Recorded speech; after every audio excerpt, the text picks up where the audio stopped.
Oke, Assalamualaikum warahmatullahi wabarakatuh. Perkenalkan, saya Sri Wahyuni, mahasiswi semester 5 dari kampus TAIM Bengkalis. Di sini saya akan sedikit menjelaskan mengenai multikultural yang ada di Pulau Bengkalis. Seperti yang kita ketahui, di dalam Pulau Bengkalis ini terdapat beberapa agama, seperti agama Muslim dan non-Muslim. Agama Muslim itu seperti dari suku Melayu, kemudian Oju, Jawa, Minang, ataupun dari suku lainnya. Sedangkan yang non-Muslim seperti apa sukunya? Seperti suku Kristen, Katolik, kemudian Cina, atau agama dari Bugis. Akan tetapi, walaupun berbeda agama, mereka tetap menganut kepercayaan dan kebudayaan masing-masing. Seperti Islam selalu membuat kebiasaan hari raya, seperti membuat lampu colok setiap tahunnya atau setiap bulan Ramadan untuk menjelang hari raya mereka, yaitu hari raya Idul Fitri. Sedangkan yang non-Muslim seperti Kristen merayakan hari raya mereka seperti Natal, kemudian Cina merayakan Imlek, dan lain sebagainya. Akan tetapi kenapa tidak ada konflik di antaranya? Karena kultur mereka telah ada dalam tradisi yang terlebih dahulu dari kita. Kemudian kenapa mereka tidak ada konflik satu sama lain? Itu dikarenakan adanya toleransi sesama beragam agama. Kemudian masyarakat Kabupaten Bengkalis adalah masyarakat multikultural. Hal ini dapat dilihat dari komposisi penduduk yang terdiri atas beragam suku.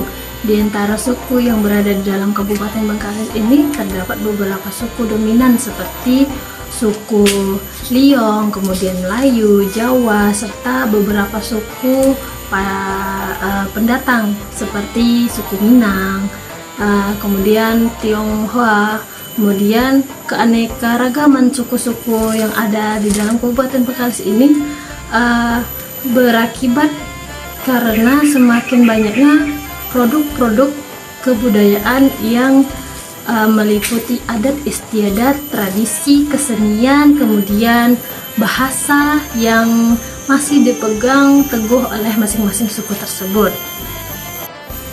Akan tetapi, suku-suku yang terdapat di Pulau Bengkalis ini masing-masing memiliki corak kebudayaan tertentu. Namun pada dasarnya corak kebudayaan tersebut mempresentasikan siklus kehidupan yang lazim dialami oleh setiap kehidupan. Kemudian berbagai tradisi yang ada dalam masyarakat serta secara umum menggambarkan siklus kehidupan, kelahiran, perkawinan, kemudian kematian. Setiap tradisi itu yang menggambarkan sikap hidupnya tersebut selalu didasari oleh kepercayaan dan sifat sakral, sehingga masing-masing suku tersebut memiliki kecenderungan untuk menjalani berbagai tradisi suku mereka masing-masing.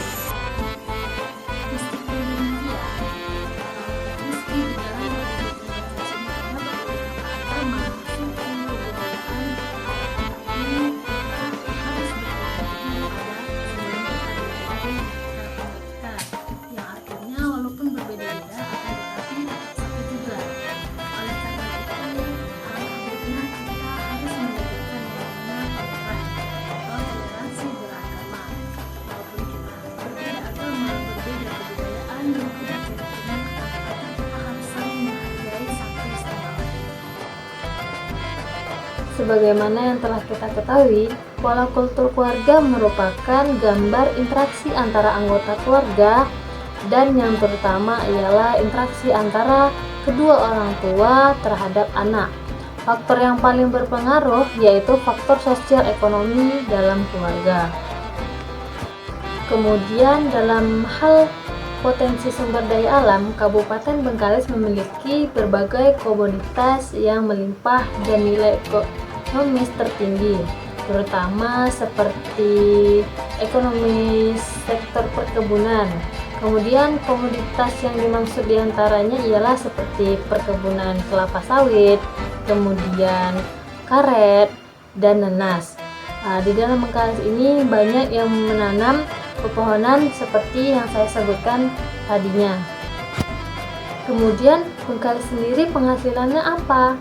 Dikarenakan memiliki daerah perairan yang cukup luas, maka Bengkalis sangat berpotensi untuk penghasilan ikan di laut.